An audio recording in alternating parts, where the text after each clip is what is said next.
deixa eu contar um pouco dessa história aí, por que eu brinquei aí com o Joaquim Pinto, é porque, poxa, não esperava que fosse ser feito o anúncio ontem, porque o cara assinou tipo uma hora atrás ali daquele anúncio, né? E aí o Cruzeiro notificou o Milionários rápido e, e fez a postagem.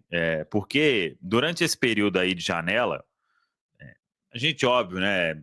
Com muito tempo aí no jornalismo, a gente conhece muita gente e era início de agosto, mais ou menos, quando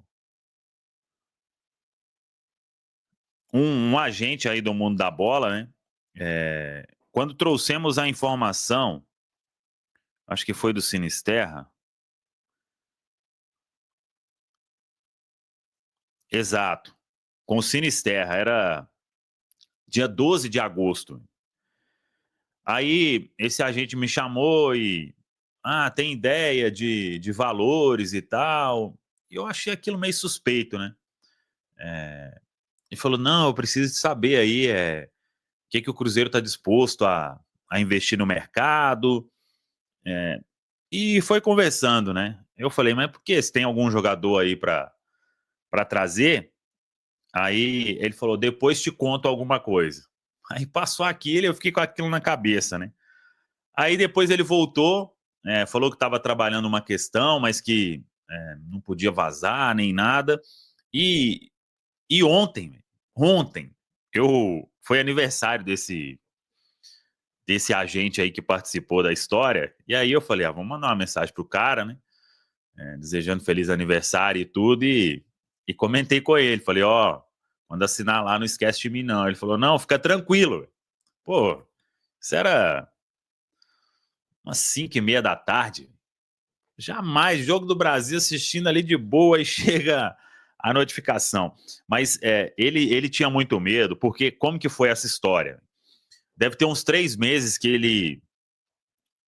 Acho que ele fez uma parceria com o agente do jogador e tinha muita oferta para o cara porque ele está saindo livre, né? E ele foi muito bem realmente no Sul-Americano. Ele não vinha jogando como centroavante lá no Milionários, e o Milionários também não tem... Depois que perdeu o time para renovar, eles não tinham interesse nenhum mais também de deixar o atleta na vitrine, jogando no time titular do Milionários. Perdeu o tempo, né? A relação ela ficou ali, vai só passar o tempo aí, vamos perder um atleta de potencial e de graça. Tanto que o Cruzeiro fez uma investida no final da janela para ver se eles liberavam o jogador nessa janela ainda, que fechou. Que aí ele já podia chegar e já ficar à disposição aí do Leonardo Jardim. Mas o Milionários pediu um valor lá que aí ia deixar a operação mais cara, porque como o Pedro disse, como que o Cruzeiro conseguiu chegar nessa equação? O Vasco teve perto realmente de contratá-lo lá depois do Sul-Americano, ia pagar acho que 4 milhões de euros. Depois teve o Porto também, oferecendo um valor para ele fechar e se apresentar depois lá do Sul-Americano, acho que era na janela do meio do ano. Aí não chegaram em um acordo, mas esteve próximo. E quando o atleta está para sair livre, é óbvio que todo o staff ele vai fazer os cálculos ali. Véio. Se a gente sai livre, é tanto. Se a gente assina com o clube recebendo um valor, é outro tanto, né? Então, chegou nesse ponto, o cara sair livre é muita vantagem. E é o que o Cruzeiro fez, né? Os outros clubes. Nesta última janela teve Roma, Parma e Fiorentina, também buscando o jogador. Eu não consegui saber qual, mas ele tinha uma proposta em mãos agora de um outro clube europeu. Eu vi até o Pipe Serra falando que o Atlético de Madrid estava de olho também.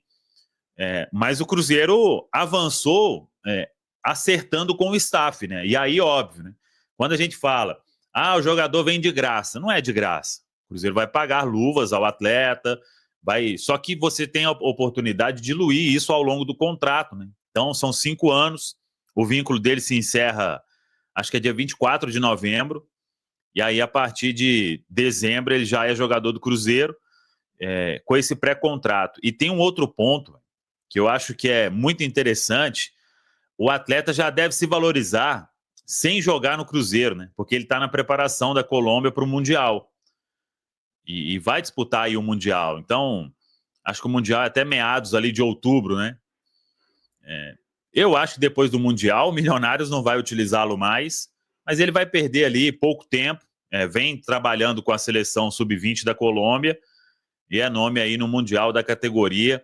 Então, foi assim que o Cruzeiro conseguiu fechar essa negociação e é um atleta que já vai chegar, claro, né? É uma aposta que o departamento de futebol aí busca no mercado, mas é uma aposta que já vai chegar com os olhos europeus voltados aí para essa promessa colombiana, viu, Caramujo?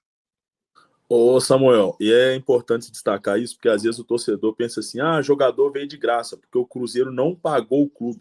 Mas é para entender um pouco, é uma negociação parecida, lógico que não do tamanho, mas um pouco parecida com a do Gabigol, né, Samuca? Que dilui durante os anos aí a questão da Sim. luva. Algum jogador até às vezes você vai assinar e não precisa de pagar um valor aí de luvas e etc, um valor mais alto, né? Mas não é esse caso, né? É um atleta aí que a gente está falando de vários clubes europeus procurando e, e o Cruzeiro fechando a negociação para ele vir como agente livre. Mas envolve cifra, isso é fato. E é curioso como que o Cruzeiro trabalha bem no mercado, né? Querendo ou não, um garoto de 20 anos tendo assédio de um time igual a Roma, Porto, times da Europa querendo ele. E ele optando em vir para o Cruzeiro, cara, é porque o plano de carreira é muito bem apresentado, o projeto é muito bem apresentado, viu?